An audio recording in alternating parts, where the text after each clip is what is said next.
Good morning बच्चों, SVM senior secondary school की online classes में आपका स्वागत है।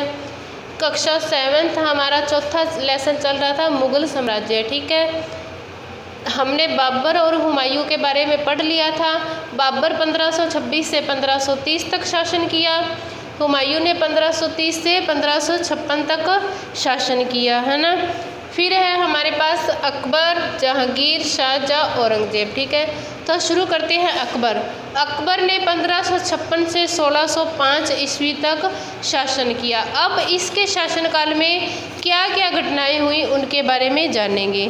तो अकबर 13 वर्ष की आयु में ही सम्राट बन गया था। ठीक है, छोटा था, अल्प आयु थी, कम था, तो इसलिए इसका संरक्षक था जिसका नाम था बैरम खां, यानी वह उसकी देखरेख में यह शासन करता था। उसके शासनकाल को 3 भागों में विभाजित किया गया। अकबर के शासनकाल को 3 भागों में विभाजित किया गया है। नंबर 1 है 1556 से 1570 ईस्वी तक। ठीक है, 1556 से 1570 इस शासनकाल के दौरान, यानी 1556 से 1570 ईस्वी के बीच अकबर अपने संरक्षक बैरम खां और अपने घरेलू कर्मचारियों से स्वतंत्र हो गया। कि वह छोटा था तो बैरम खां उसका संरक्षक था, परंतु 1556 से 1570 ईस्वी के बीच वह बैरम खां से और अपने कर्मचारियों से आज़ाद हो गया। उसने सूरी और अन्य अफगानों, निकटवर्ती राज्यों, मालवा, गोंडवाना तथा अपने सौतेले भाई मिर्जा हाकिम और उज़्बेकों के विद्रोह को दबाने के लिए सैन्य अभियान चलाए। 1568 ईस्वी में सिसोदिया की राजधानी चित्तौड़ और 1569 ईस्वी में रणथंभौर पर कब्जा कर लिया। 1568 ईस्वी में उसने चित्तौड़ पर और 1569 ईस्वी में उसने रणथंभौर पर अधिकार कर लिया। नंबर 2 है 1570 से 1585 ईस्वी के बीच गुजरात के विरुद्ध सैनिक अभियान चलाए। इन अभियानों के पश्चात उसने पूर्व में बिहार, बंगाल, उड़ीसा में अभियान चलाए, जिन्हें 1579 से 80 में मिर्जा हाकिम के पक्ष में हुए विद्रोह ने और जटिल कर दिया। ठीक है, नंबर 3 है 1585 से 1605 कि अकबर ने जो 1556 से 1605 ईस्वी के बीच में शासन किया उसको 3 भागों में बांट दिया। ठीक है, तीसरा है 1585 से 1605 ईस्वी के मध्य अकबर के साम्राज्य का विस्तार हुआ। उत्तर पश्चिम में अभियान चलाए गए, सफ़ाविदों को हराकर कांधार पर कब्जा कर लिया गया और कश्मीर को भी जोड़ लिया गया। दक्कन मिर्जा हाकिम की मृत्यु के पश्चात काबुल को भी उसने अपने राज्य में मिला लिया। दक्कन में अभियानों की शुरुआत हुई और बरार, खानदेश, अहमदनगर के कुछ हिस्सों को भी उसने अपने राज्य में मिला लिया। अपने शासनकाल के अंतिम वर्षों में अकबर की सत्ता राजकुमार सलीम के विद्रोह के कारण लड़खड़ाई। अकबर का बेटा था सलीम, उसने विद्रोह कर दिया, इस वजह से उसकी सत्ता लड़खड़ाने लगी। यही सलीम आगे चलकर जहांगीर कहलाया। कि सलीम यानी जो जहांगीर बना, अकबर के बाद कौन है? जहांगीर, ये अकबर का पुत्र है। ठीक है, इसका नाम क्या था? सलीम। इसने विद्रोह कर दिया, इस वजह से उसकी शासन व्यवस्था लड़खड़ाने लगी। अब है जहांगीर। जहांगीर यानी जिसका नाम सलीम भी है, 1605 से 1627 ईस्वी जहांगीर ने अकबर के सैन्य अभियानों को आगे बढ़ाया। मेवाड़ के सिसोदिया शासक अमर सिंह ने मुगलों की सेवा स्वीकार कर ली।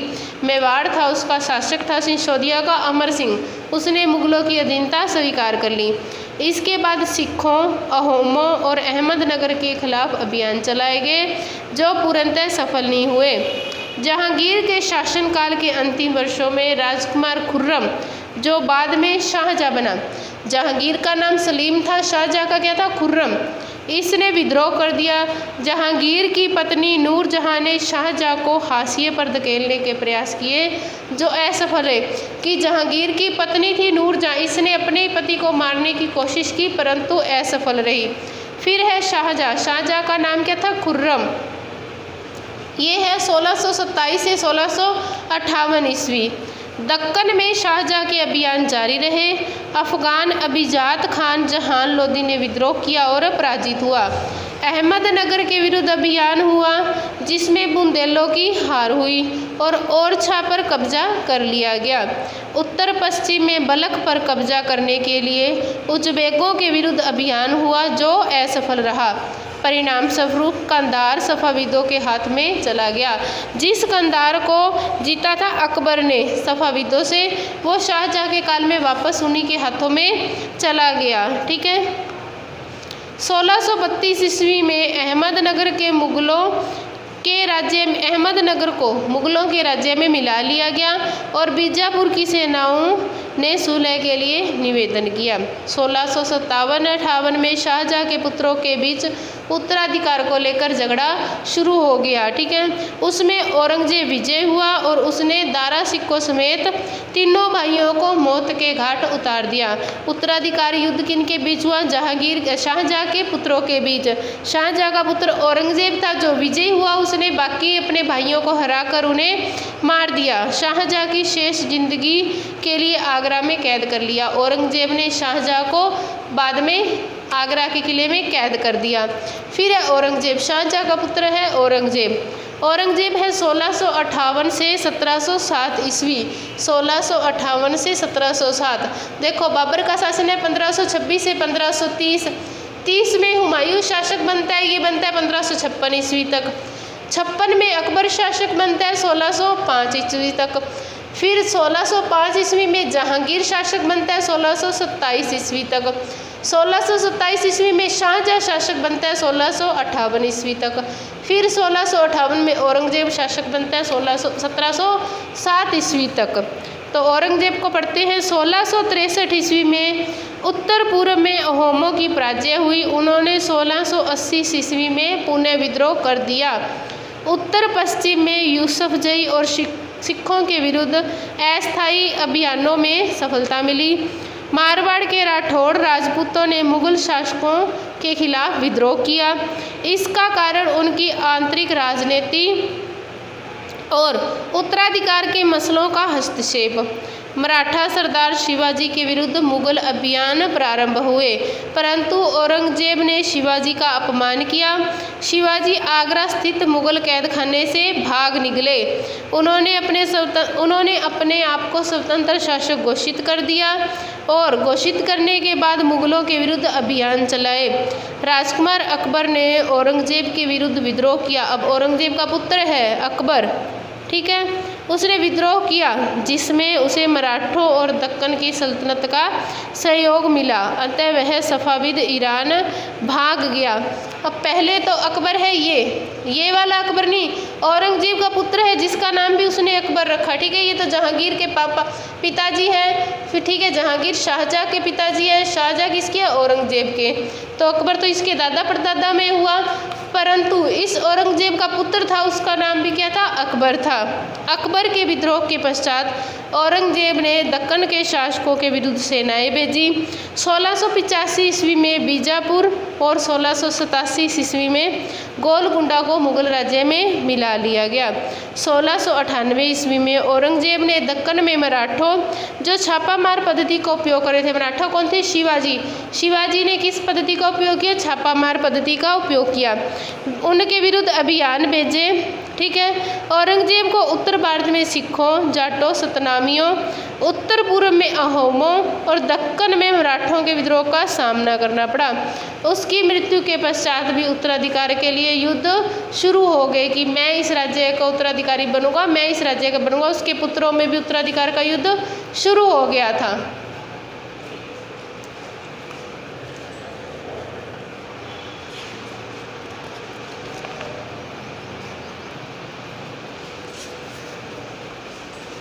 अब है उत्तराधिकार की मुगल परंपराएं। जो मुगल थे वो ज्येष्ठ अधिकार के नियम में विश्वास नहीं करते थे कि नियम ये था कि राजा का सबसे बड़ा पुत्र ही शासक बनेगा, उसका उत्तराधिकारी बनेगा।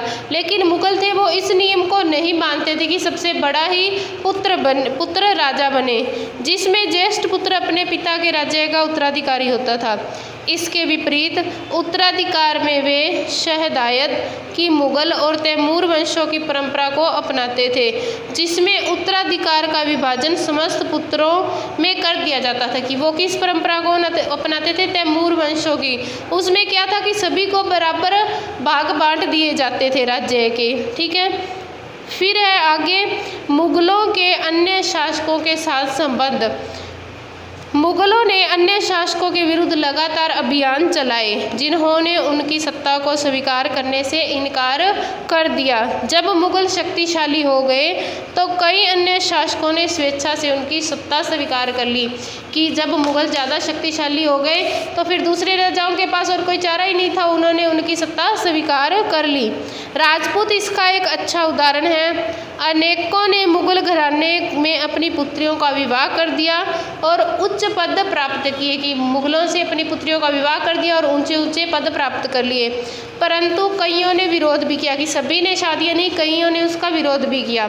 मेवाड़ के सिसोदिया राजपूत लंबे समय तक मुगलों की सत्ता को स्वीकार करने से इनकार करते रहते, परंतु जब वे हारे तो मुगलों ने उनके साथ सम्मानीय व्यवहार किया और उन्हें उनकी जागीरें वतन जागीर वापस दे दी। कि मेवाड़ के सिसोदिया राजपूत थे, उन्होंने मुगलों की अधीनता स्वीकार नहीं की, काफ़ी लंबे समय तक उनके साथ संघर्ष करते रहे, परंतु जब वो हार भी गए तो मुगलों ने बुरा व्यवहार नहीं किया, अच्छा व्यवहार किया, उनकी ज़मीन जायदाद उनको वापस लौटा दी।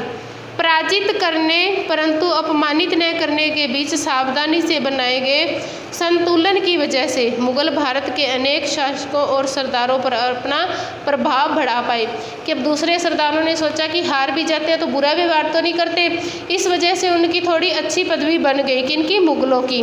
परंतु इस असंतुलन को हमेशा बरकरार रखना कठिन था। ठीक है, जब शिवाजी मुगल सत्ता स्वीकार करने आए तो औरंगजेब ने उनका अपमान किया। ठीक है, अब सभी मतलब वो जब मेवाड़ के सिसोदिया राजपूत हार गए थे तो उनके साथ बुरा व्यवहार नहीं हुआ। ये हमेशा नहीं चलता है। जब शिवाजी का औरंगजेब के साथ युद्ध हुआ, शिवाजी हार गए तो मुगलों ने उनके साथ बुरा व्यवहार किया। ठीक है, तो इसके आगे हम कल पढ़ेंगे। ठीक है।